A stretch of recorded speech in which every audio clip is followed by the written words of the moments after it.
Hello दोस्तों, आज की इस वाली वीडियो में मैं आप सभी के सामने आईएफएस और आईपीएस में कंपेयर करने वाला हूं और दोनों सर्विस के बारे में कुछ खास जानकारी भी आपको मिलेगी इस वाली वीडियो में। तो वीडियो को अंत तक ज़रूर देखना और अच्छी लगे तो लाइक और शेयर भी कर देना। और दोस्तों, डिस्क्रिप्शन बॉक्स में बहुत सारी वीडियो हैं, अगर आप देखना चाहें तो उन्हें भी देख सकते हैं। तो शुरू करते हैं। तो सबसे पहले फुल फॉर्म्स देख लेते हैं। तो आईएफएस की जो फुल फॉर्म होती है वो होती है इंडियन फॉरेन सर्विस, और आईपीएस की जो होती है वो होती है इंडियन पुलिस सर्विस। अब बनते कैसे हैं, तो आपको चाहे आईएफएस ऑफिसर बनना हो या आईपीएस ऑफिसर बनना हो, आपको केवल एक एग्ज़ाम देना होगा। वो होता है UPSC, union public service commission का सिविल सर्विस एग्ज़ाम होता है ये, और ये हर साल होता है। इसके बाद है कितनी रैंक पे हमें कौन सी सर्विस मिलती है। तो आईएफएस सर्विस के लिए आपको 80 से लेके 120 130 के बीच में अगर आप रैंक लेके आते हैं तो आईएफएस सर्विस मिल जाएगी आपको। और आईपीएस सर्विस के लिए 130 से लेके 250 तक अगर आप रैंक लेके आते हैं तो आपको आईपीएस सर्विस मिल जाएगी। और ये रैंक हर साल चेंज होती रहती है और डिपेंड करता है कौन सी सर्विस की कितनी वैकेंसी निकली है। अगर मैं बात करूँ नंबर ऑफ़ वैकेंसी की, तो आईएफएस ऑफिसर की जो वैकेंसी है बहुत कम निकलती है हर साल, यानी कि 20 30 40 मैक्सिमम 40, मतलब हर साल बहुत कम वैकेंसी निकलती है आईएफएस ऑफिसर की।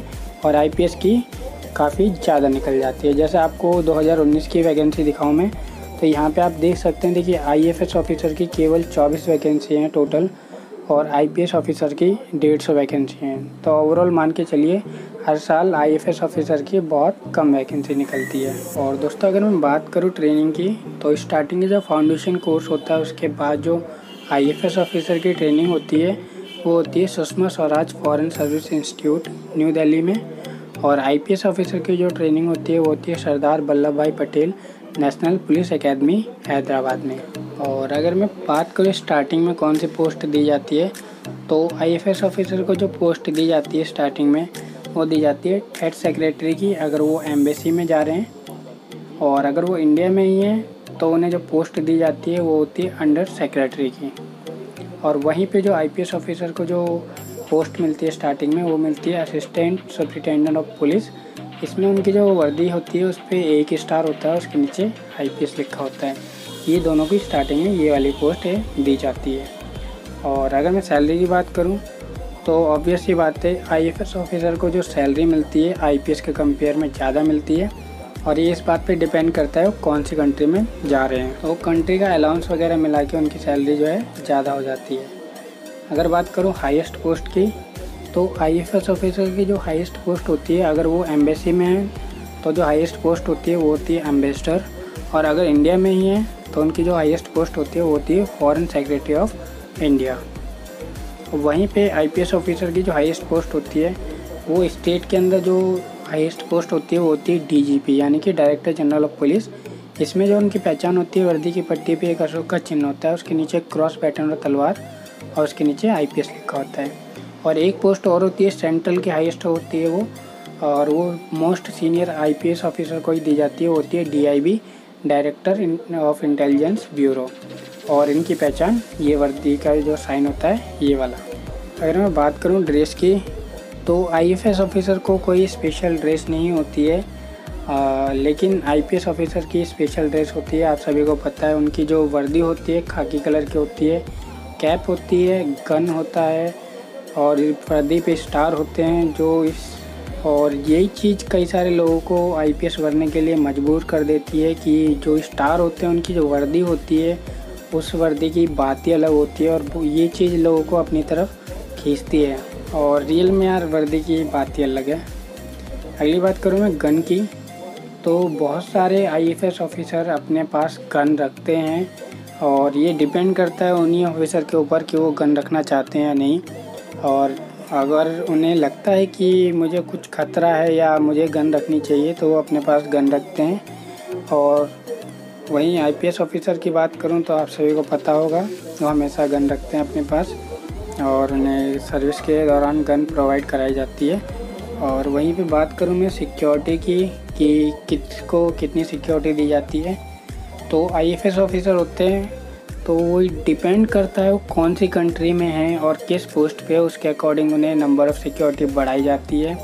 अगर वो ऐसी कंट्री में है जहाँ पे आतंकवादी घटनाएं ज़्यादा होती है तो उनकी सिक्योरिटी ज़्यादा रहेगी, एडवांस रहेगी, और नॉर्मल कंट्री में है तो नॉर्मल सिक्योरिटी रहेगी।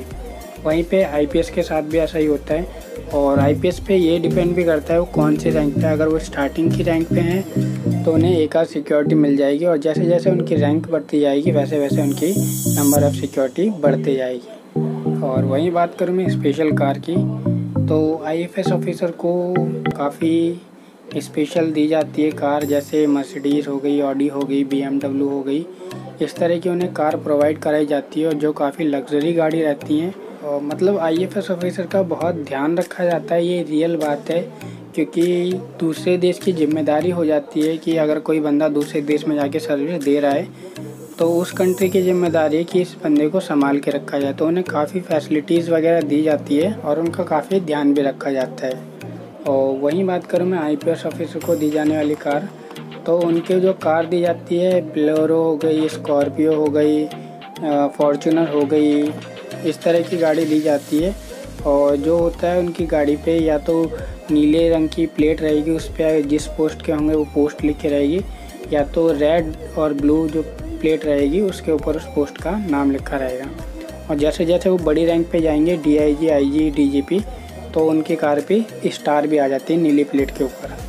और अगर मैं बात करूँ पासपोर्ट की, तो आप सभी को पता होगा जो आईएफएस ऑफिसर होते हैं उनका पासपोर्ट मैरून कलर का होता है, और ये कलर डिप्लोमेट्स की पहचान होती है। जितने भी डिप्लोमेट्स होंगे उनका पासपोर्ट जो होता है मैरून कलर का ही होता है। वहीं आईपीएस ऑफिसर का जो पासपोर्ट रहेगा वो होगा ब्लू कलर का। वहीं अगर मैं वर्क की बात करूं तो आईएफएस ऑफिसर का वर्क होता है वीज़ा से रिलेटेड, और दो देशों के बीच में अच्छा तालमेल बना के रखना, दो देशों के बीच जो एक रिलेशनशिप होता है उसे मजबूत रखना, और अपने देश को ये भी बताना कि इस देश में जिसमें हम वर्क कर रहे हैं इसमें ये अच्छी चीज़ है, इस चीज़ को अपने देश में आप इम्प्लीमेंट करो ताकि अपना देश तरक्की कर सके। इस चीज़ में भी बहुत बड़ा योगदान होता है। वहीं आईपीएस ऑफिसर का ये वर्क होता है अपने जहाँ पे भी वर्किंग है वहाँ पे लॉ एंड ऑर्डर को संभाल के रखना, और देश के नागरिकों की चोरों से रक्षा करना, और कानून व्यवस्था को बनाए रखना, शांति रखना, ये सारा काम होता है आईपीएस ऑफिसर का। अगर मैं बात करूं पावर की, तो देखिए दोनों सर्विस अपने आप में यूनिक है। आईएफएस ऑफिसर की पावर अपनी अलग होती है, आईपीएस की पावर अपनी अलग होती है। तो पावर के मामले में कोई कंपेयर नहीं कर सकता मैं, साफ सीधी सी बात है। दोनों ही सर्विस बहुत पावरफुल है। जिसे जो पसंद है, आईएफएस ऑफिसर का ये काम होता है ट्रैवल से भरा होता है, पर्सनैलिटी काफ़ी ज़्यादा डेवलप हो जाती है, और मतलब बात ही अलग है उसकी। जो आईएफएस ऑफिसर है रियल में उन्हें ही पता है, और आईपीएस ऑफिसर यार उनकी वर्दी में अलग ही रुतबा होता है, अलग ही जोश होता है। तो आईपीएस की ऑफिसर की भी बात अलग है।